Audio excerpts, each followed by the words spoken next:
जय हिंद। आज हम लोग बीएससी मैकेनिक्स से स्टार्ट करेंगे। तो अगर प्रीवियस लेक्चर हमारा मॉडर्न अलजेब्रा का नहीं देखें तो पूरे प्लेलिस्ट का लिंक आपको आई कार्ड में मिल जाएगा, वहाँ से जाकर आप देख लीजिएगा। चलिए इस लेक्चर को शुरू करते हैं। तो सबसे पहले हम लोग ये जानते हैं कि बीएससी में हम लोग को मैकेनिक्स पढ़ना जरूरत क्यों पड़ता है।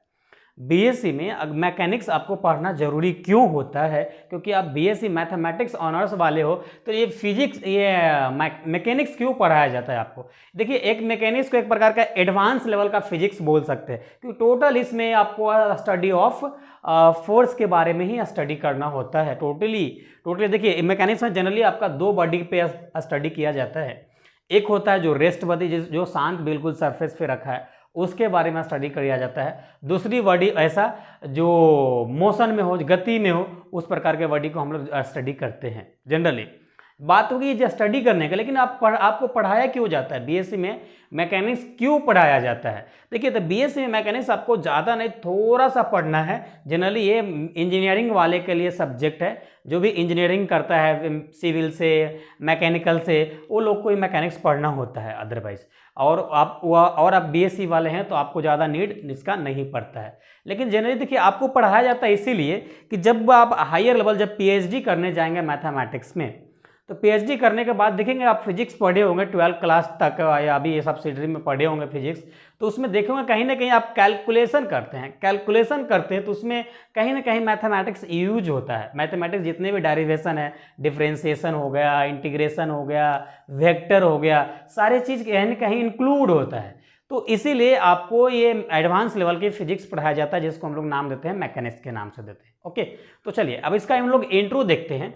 इंट्रो क्या कहता है, देखिए इंट्रो इसका कहता है the mechanics is the study of physical behaviour of material bodies and generally focus on the motion induced by force. तो इसका मतलब समझिए, ये इसका इंट्रो ये बोल रहा है आपका कि मैकेनिक्स हम लोग उसको कहेंगे जिसको आप अपनी लाइफ में हर रोज कहीं ना कहीं यूज करते हैं। वही लिख रहा है यहाँ पे कि mechanics is a study of physical behaviour, मतलब फिजिकल हम जो खुद करते हैं अपने डेली लाइफ में, उसी को हम लोग मैकेनिक्स कहेंगे। लेकिन किसको कहेंगे तो वो थोड़ा आप ध्यान दीजिए।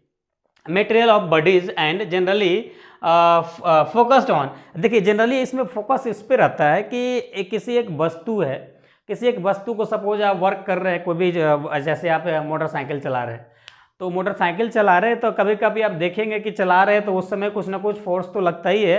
अदरवाइज अगर पेट्रोल खत्म हो गया तो उसको आप धक्का देते हैं। तो उस केस में जब धक्का दे रहे हैं, मोटरसाइकिल को लेके जा रहे हैं या आप ड्राइव करके जा रहे हैं, तो उस कंडीशन में उस कौन कौन सी फोर्स वहां पे अप्लाई हो रहा है, तो उसको जो भी फोर्स को हम लोग कैलकुलेट करते हैं, दैट इज मैकेनिक्स, उसको मैकेनिक्स कहेंगे। ओके, और उसके बाद वो जनरली इसी को मैकेनिक्स कहेंगे। और इसको शॉर्ट भाषा में कहें तो आप इसको बोल सकते हैं study of motion bodies on the force. मतलब किसी भी बॉडी पे कोई भी अगर मोशन में है तो कोई फोर्स, कितना फोर्स लगेगा, कौन कौन फोर्स लगेगा, सभी को डिफाइन कीजिए, सभी को फाइंड आउट कीजिए, दैट इज मैकेनिक्स। ओके, अब देखिए मैकेनिक्स को आपको जनरली दो पार्ट में पढ़ाया जाता है। आपको मैकेनिक्स में मैकेनिक्स का कितने टोटल पार्ट पढ़ना होता है आपको, तो ध्यान दीजिए। सबसे पहला जो आपको मैकेनिक्स पढ़ना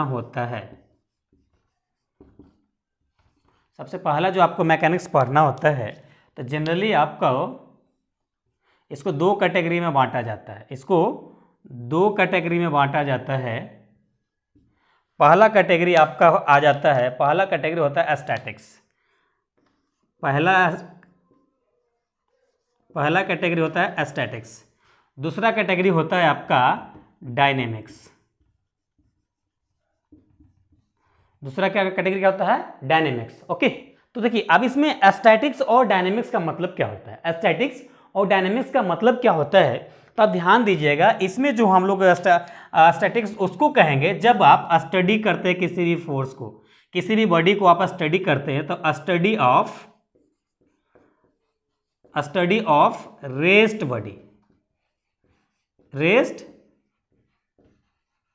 बॉडीज। ओके, रेस्ट बॉडीज, इसमें जो स्टडी करते हैं यहाँ पे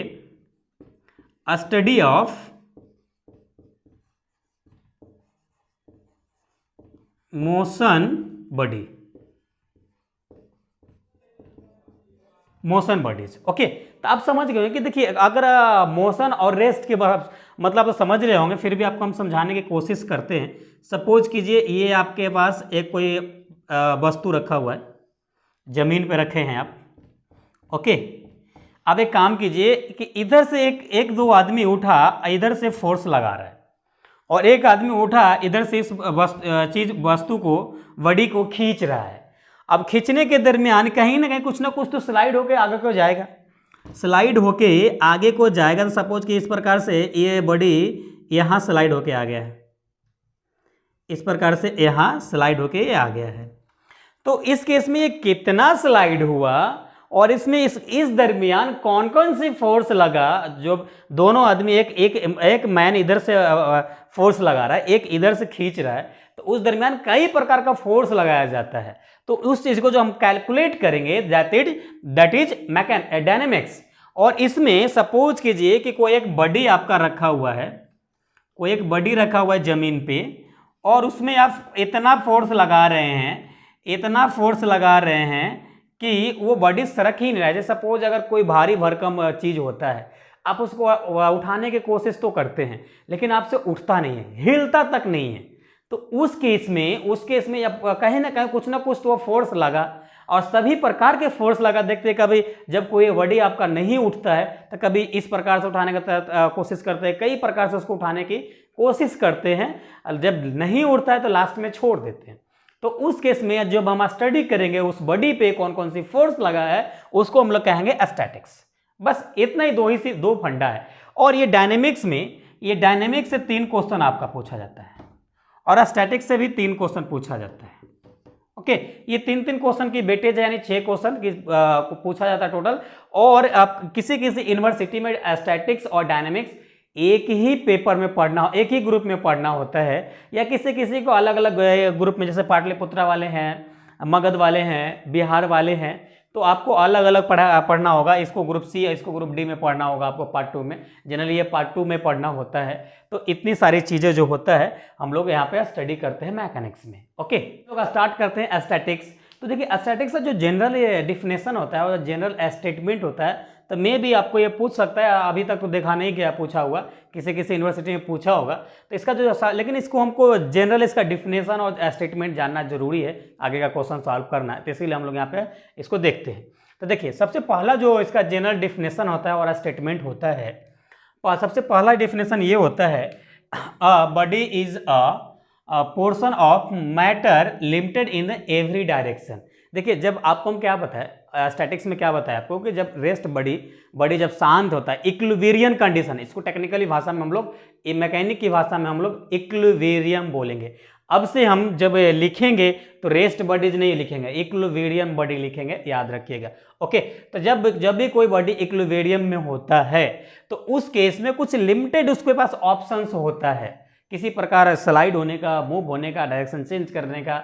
तो वो जो लिमिटेड कंडीशंस होता है उसको हम लोग नेग्लिजिबल पकड़ते हैं, काउंट करके नहीं चलते हैं। तो फर्स्ट स्टेटमेंट और डिफिनेशन तो यही कहता है। सेकेंड जो कहता है, rest body is said to be at rest when it does not change its position with respect to surrounding object. तो इसका सीधी सी भाषा ये बोल रहा है कि कोई भी रेस्ट बॉडी कभी भी पोजीशन चेंज नहीं कर सकता है, वो सेम पोजीशन में रहेगा, उसका पोजीशन चेंज नहीं होता है। बाकी जो थोड़ी बहुत चेंज होगा फोर्स लगाने के दौरान वो काउंट नहीं होगा, नेग्लिजिबल होगा, बहुत माइनर सी होता है, उसको हम लोग काउंट करके नहीं चलते हैं।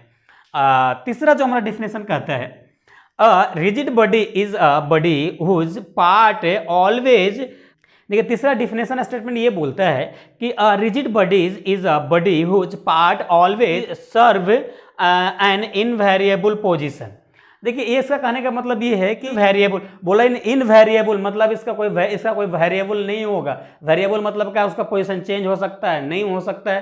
तो मेनली इसका ये एक कंडीशन है कि ये कोई इनवेरिएबल होगा ना, मतलब कोई वेरिएबल नहीं होगा, मेन कंडीशन यही है। और चौथा जो है, force in anything with change.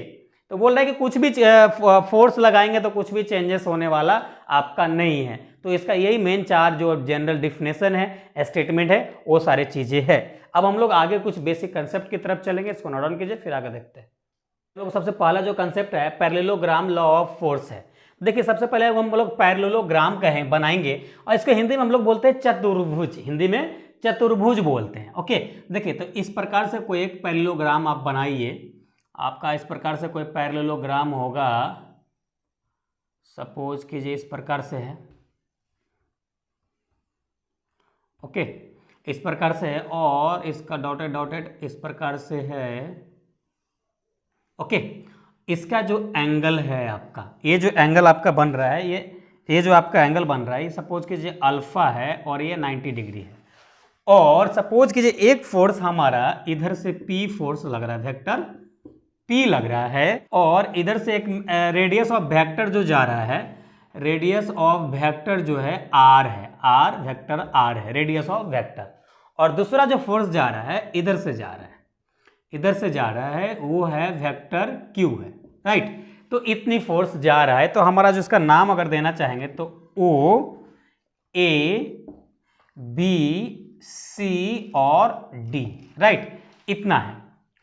अब देखिए आप पैरेललोग्राम लॉ ऑफ फोर्स समझिए क्या होता क्या है।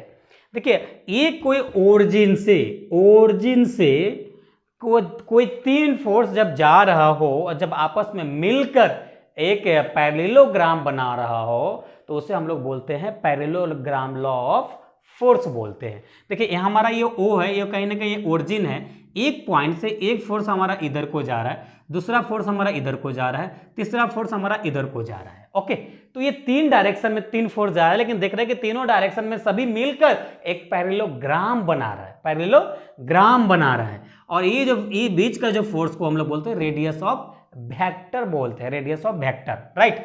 चलिए उसके बाद आप देख रहे हैं कि उसके बाद अब सपोज कीजिए कि ये तो यहाँ से आकर इसका D है, और इसको हम लोग इस प्रकार से लिख सकते हैं OD is equal to OA plus AD, right, इतना लिख सकते हैं, इतना आप याद रखिएगा। चलिए इसमें हम आगे बात करते हैं। देखिए आप जब मैग्नीट्यूड और वेक्टर, क्या आप इधर से एक चीज और याद रखिए आप, magnitude and direction.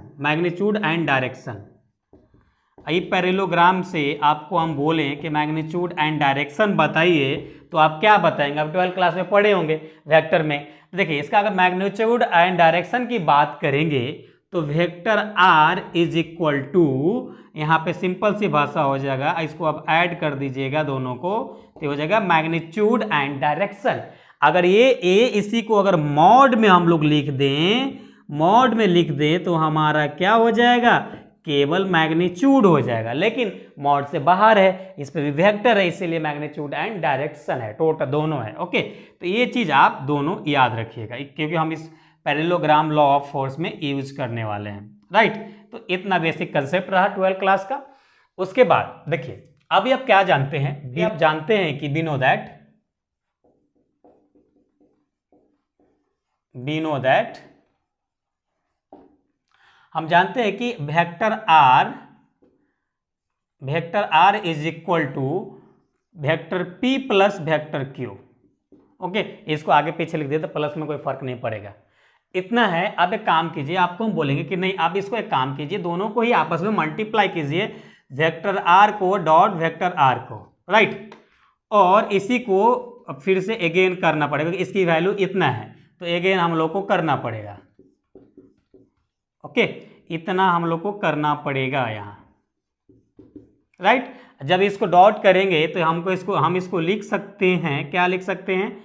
R vector R square, इस प्रकार से लिख सकते हैं। और इसको हम लोग इस प्रकार से लिख सकते हैं, वेक्टर P, यहाँ पे मल्टीप्लाई कर दीजिए तो वेक्टर P, इससे डॉट होगा तब vector P plus into dot vector P, right. फिर प्लस इसके साथ करेंगे इसको तो वेक्टर P प्लस फिर वेक्टर Q, इतना ही होगा, राइट।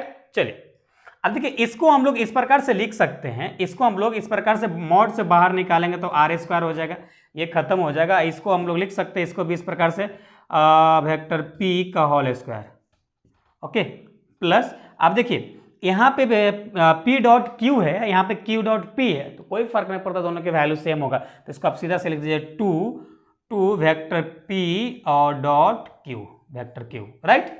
और इसको भी आप लिख दीजिए कि vector Q whole square, right. इसको जब बाहर निकालेंगे तो R square is equal to यहाँ पे हो जाएगा आपका पी स्क्वायर प्लस, जब भी आपका डॉट में हो, दो वेक्टर डॉट में हो तो उसको आप इस प्रकार से लिख सकते हैं, इसको इस प्रकार से लिखते हैं 2pq cos अल्फा, डायरेक्ट हम लोग यहाँ से कंसिडर कर रहे हैं।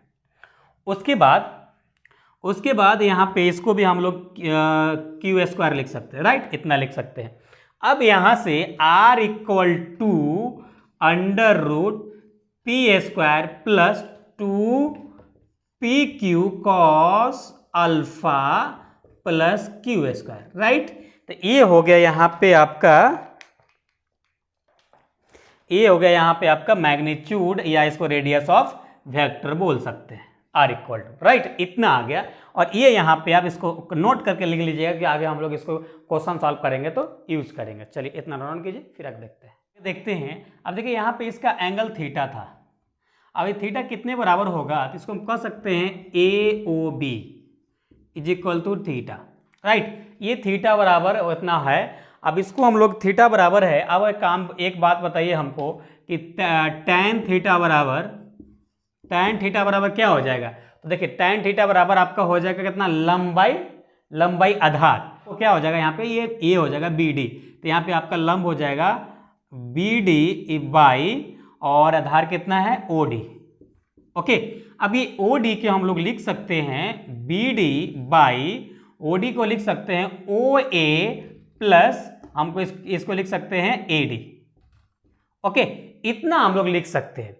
अब इतना को आप फिलहाल इसको यहीं पे रख दीजिए। अब हम लोग थोड़ा रफ करते हैं अलग साइड से, तो आप थोड़ा गौर कीजिएगा कि रफ समझ में आएगा तो आगे समझ में आ जाएगा, नहीं तो अदरवाइज नहीं समझा। देखिए ये ओ ए को हम क्या लिख सकते हैं, पी, और यहाँ मैग्नीट्यूड की फॉर्म में लिख रहे हैं तो केवल यहाँ हम लोग लिख देंगे पी, ओके।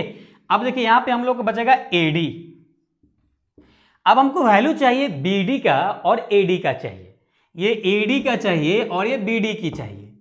तब एक बात बताइए, ये हम कहीं ना कहीं ये वाली ट्रायंगल में हमारा आके मैटर अटक रहा है, तो इसको थोड़ा आप ध्यान दीजिए। अगर हमको एक चीज करें, हमको क्या चाहिए, बी डी चाहिए, यानी ए चाहिए, थीटा यहाँ बन रहा है, यहाँ पे लंब बन रहेगा, तो एक काम कीजिए साइन अल्फा, यानी साइन थीटा बराबर क्या होता है, लंबाई कर्ण, यानी ये बी डी बाई क्या, कर्ण हमारा क्या ये है ए बी, तो ए बी बराबर हमारा क्या है क्यू, तो यहाँ पे हो जाएगा क्यू, तो ये हो जाएगा क्रॉस मल्टीप्लाई करेंगे तो बी डी बराबर आपका आ जाएगा क्यू साइन अल्फा, राइट। एक तो हमारा यहाँ पे आ गया।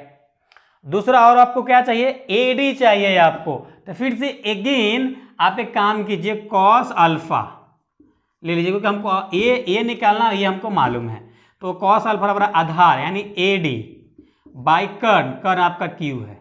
अब देखिए आप वेक्टर की फॉर्म में क्यों नहीं ले रहे, क्योंकि यहाँ पे हम मैग्नीट्यूड की बात कर रहे हैं ओनली, ओके। तो यहाँ पे आ जाएगा A D is equal to Q cos alpha, तो ये इतना आ जाएगा। देखिए ये आपको नोट डाउन नहीं करना है सीरियल वाइज, ये केवल आपके लिए हम रफ किए थे, ये हम आपको केवल रफ में ही किए थे, तो इसको आपको नोट डाउन नहीं करना है, राइट। चलिए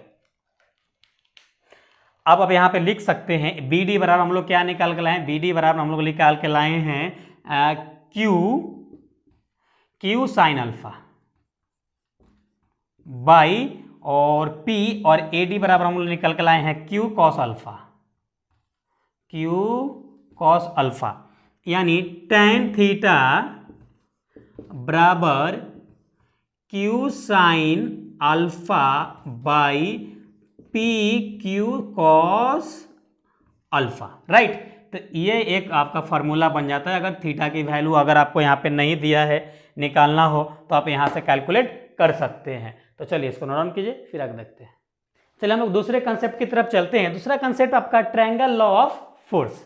देखिए ट्रायंगल लॉ ऑफ फोर्स क्या होता है, तो आप देखिए सपोज कीजिए कि एक फोर्स इस प्रकार से है, अगला फोर्स आपका इस प्रकार से है, तीनों फोर्स मिला के एक आपका ट्रायंगल बना रहा है, यानी एक त्रिभुज बना रहा है। सपोज कीजिए एक फोर्स आपका इस प्रकार से P फोर्स जा रहा है, दूसरा फोर्स आपका इस प्रकार से जा रहा है Q फोर्स, और चौथा फोर्स आपको इस प्रकार से नीचे आ रहा है R। अब देख रहे कि स्टार्ट हमारा यहां से हुआ था, स्टार्ट एक पॉइंट से हुआ था तीनों फोर्स, लेकिन तीनों कहीं ना कहीं एक ही डायरेक्शन में इस प्रकार से मूव कर रहा है। तो इस प्रकार के जो फोर्सेस लगेगा उसको हम लोग ट्रायंगल लॉ ऑफ फोर्स कहेंगे, राइट। चलिए अब इसको O है तो इसको A दे दीजिए, इसको B दे दीजिए।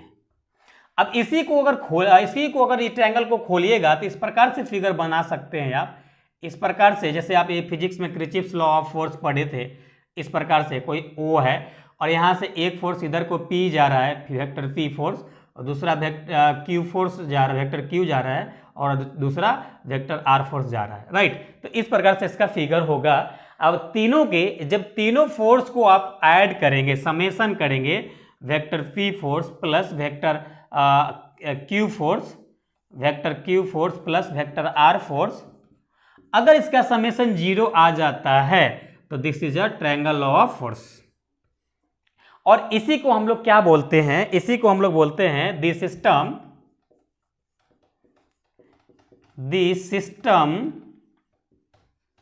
Of equilibrium, system of equilibrium, right. तो इसी को हम लोग दी सिस्टम ऑफ इक्विलिब्रियम। अभी से हम आपको किसी भी रेस्ट बॉडी को हम रेस्ट बॉडी नहीं बोलेंगे, इक्विलिब्रियम बोल देंगे। तो आपको समझ जाना है कि हम रेस्ट बॉडी, शांत बॉडी का बात कर रहे हैं, राइट। तो इतना हो गया। अगला जो कंसेप्ट आपको पढ़ना होता है इसी में, नेक्स्ट कंसेप्ट आपको पढ़ना होता है लामीज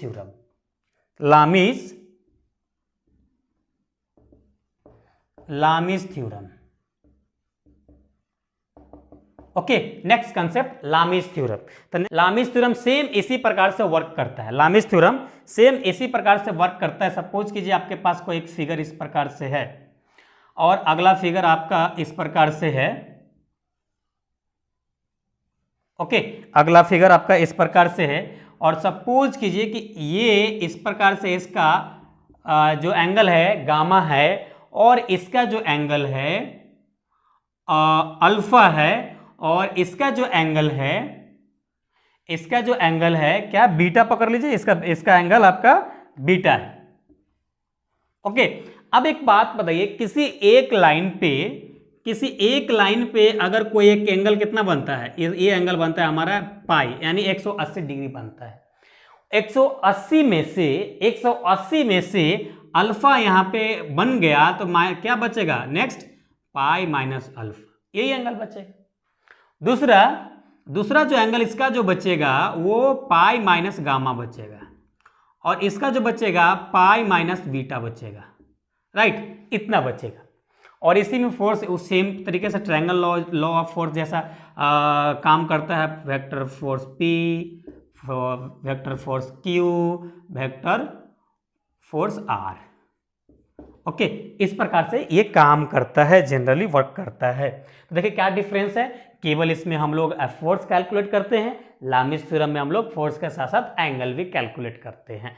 सेम इसको खोलेंगे तो इस प्रकार से बना सकते हैं, इधर बना देते हैं, सेम इस प्रकार से आपका, इस प्रकार से, राइट। चलिए, ये आपका 0 और सभी फोर्स अपने अपने डायरेक्शन की तरफ मूव करेगा। ये फोर्स ये P है, ये फोर्स Q है, और ये फोर्स R है। अब देखिए ये हमारा R और P के बीच में एंगल बन रहा है हमारा इतना, तो R और P यहाँ है, तो ये हमारा हो जाएगा क्या, पाई माइनस अल्फा, समझते चलिए। और देखिए एक हमारा क्या, P और Q के बीच में, तो ये हमारा है P और Q क्या है, पाई माइनस गामा। अगला क्या है, Q और R के बीच में है पाई माइनस बीटा, राइट, इतना बन रहा है। उसके बाद डायरेक्टली हम लोग बोल सकते हैं, बाद हमारा जो होता है according to Lami's theorem, sine alpha by sine alpha equal to Q by sine beta और R by sine gamma, right, इतना होता है। तो यही लामीज थ्योरम कहता है, इतना इक्वल टू इतना होना चाहिए, this is a Lami's theorem. Okay, तो आई होप ये बेसिक कंसेप्ट वाले लेक्चर आप अच्छे से समझ गए होंगे। जो भी इंट्रो बताया आपको सारी चीज़ें क्लियर हुआ होगा, समझ में आ गया होगा। जो भी 2-3 कंसेप्ट आपको हम बताएं यहाँ पे वो भी समझ में आ गया होगा। अगर नहीं समझ में आया है तो कमेंट करना नहीं भूलिएगा। और हम लोग नेक्स्ट लेक्चर में हम लोग बात करेंगे कोप्लिनियर फोर्स का, जहाँ से क्वेश्चन हमारा अराइज होता है। तो पहले हम लोग समझेंगे सिस्टम ऑफ कोप्लिनियर फोर्स, देन उसके बाद हम लोग बात करेंगे उसके क्वेश्चन के ऊपर। तो चलिए हम लोग फिर मिलेंगे नेक्स्ट लेक्चर में। जब तक अपना ख्याल रखिए। Thanks, love you all.